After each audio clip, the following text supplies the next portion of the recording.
শনি এবং রবি যদি যোগ থাকে তাহলে জাতকের পিতার সাথে মতভেদ হয়ে থাকে।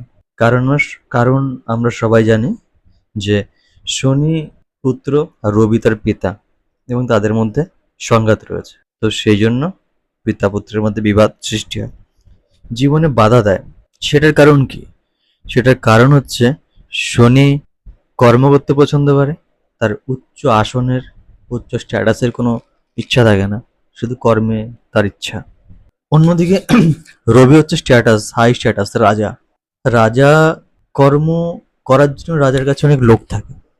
রাজা নিজে সব কর্মকাণ্ডে মেনটেনেন্স করে দিতে পারে, সবার প্রতি আধিপত্যটা ভালো মতো বিস্তার করতে পারে।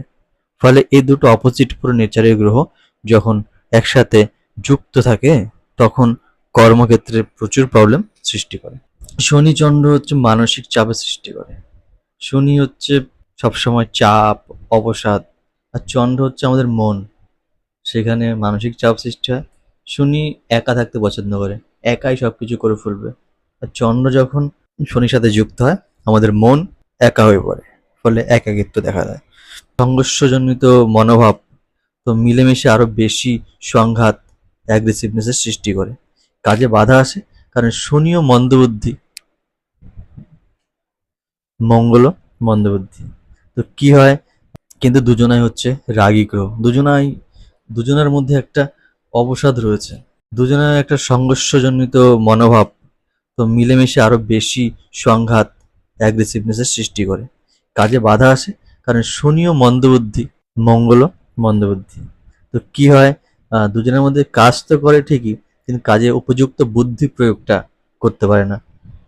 শনি লেবার গ্রাউন্ড লেভেলে কাজ করে, আর মঙ্গল সেই কাজটাই করে, সেটাকে হাই লেভেলে উঁচুতে নিয়ে যেতে পারে না, ফলে কাজে বাধাই আসে। অন্যদিকে শনি ও বুধ যদি যুক্ত হয় তো শনি কি করে? সব চিন্তা ভাবনাগুলোকে ধীর গতি করে দেয়, আর বুধ চিন্তা ভাবনা বেশি ঘটায়, ফলে গভীর চিন্তা করে। বুধের স্পিডের সাথে শনি ম্যাচ করতে পারে না, ফলে একটা ডিসব্যালেন্স তৈরি হয়, ধীরে সাফল্যটা প্রাপ্তি হয়, সব কাজে সাফল্য পায় না। বুধ যেরকম চটপট সবকিছু করে ফেলে, সব সাফল্য সাকসেস যা কিছু সব ছটপট হয়ে যায়, শনি তার অপোজিটে বাধা দেয়, আর ধীরে সুস্থে কাজ করে। তো সেই জন্য সাফল্য পেতে সমস্যা সৃষ্টি করে। শনি প্রেম পছন্দ করে না, শনি ধীর গতি। শুক্র যখন এর সাথে অ্যাড হয় তারা প্রেমে খুব ডিলে করায়। তবে শনি দায়িত্ব নিতে পছন্দ করে শুক্র সম্পর্ক তৈরিতে।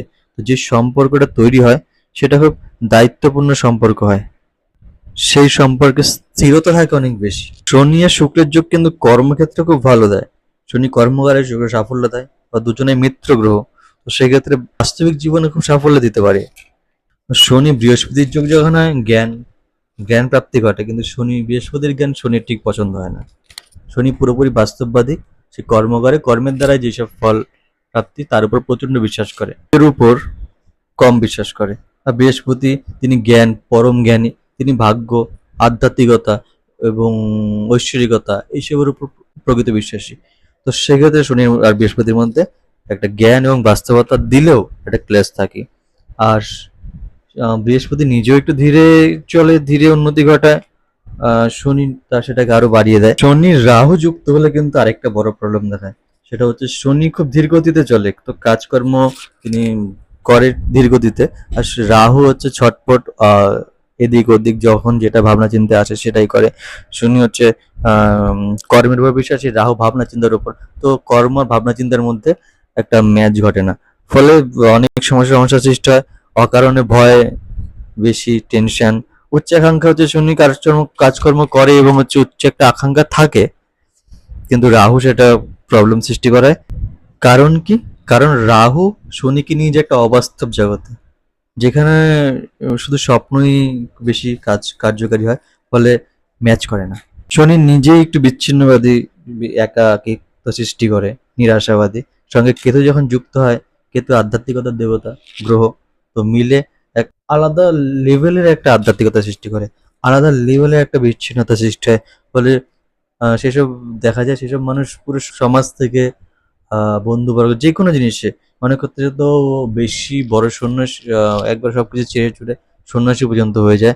তো এটা শনি কেতু, এক কথা যেটাকে বলে দণ্ডী সন্ন্যাসী, সেটা কিন্তু শনি আর কেতুর। এছাড়া সম্পূর্ণ রাশি, তার ভাব, দৃষ্টি এবং দশা, এগুলো খুবই ইম্পর্টেন্ট। তো সম্পূর্ণ কুষ্টিতে অবস্থান কোথায় আছে সব যোগের, সেগুলো বিচার করা আবশ্যক। নমস্কার, আজকের মতো এতটুকুই।